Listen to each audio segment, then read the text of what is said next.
I mean, this is not a very challenging case, but this is a case situation that we come across in our practice very often. This is a type 1 diabetic patient with 38 years old who came with advanced proliferative diabetic retinopathy in both the eyes. The right eye had a sudden decrease in vision. He had a large fibrovascular proliferation with a macular traction retinal detachment, and he underwent a vitreous surgery in the right eye. He did well. His visual acuity improved to about 6.9 after surgery. During a routine follow-up recently, this is a post-operative photograph after the surgery. Now, during the routine follow-up recently,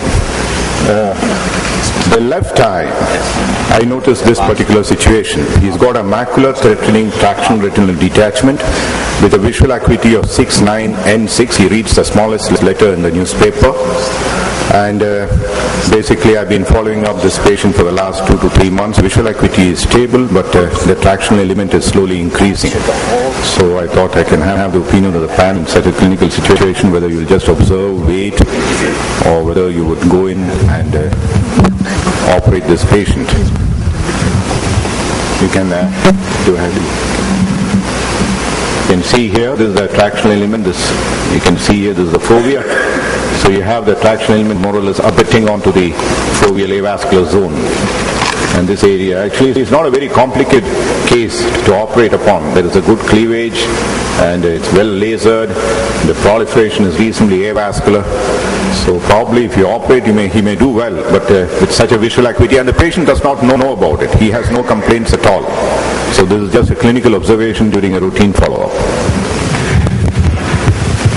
Okay, so the question is, what is the issue in this case? That is the TRD threatening the fovea. Yeah. The fovea itself is not involved. Fovea itself is not and the visual acuity is well maintained. Well maintained. So was the OCT done in this patient? Yeah. I'm sorry, I don't have it. OCT shows minimal macular edema involving the fovea.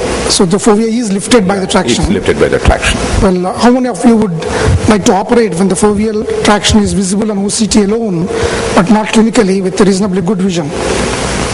Lift hands. Not reasonably, near normal vision. It's not reasonably, it's near normal vision. Actually, I check the vision myself. Okay. Just to make sure that, he's able to see well. And he is reading the smallest letters, and he works in a bank. And he says he has no problems with either eye looking at anything at all. The second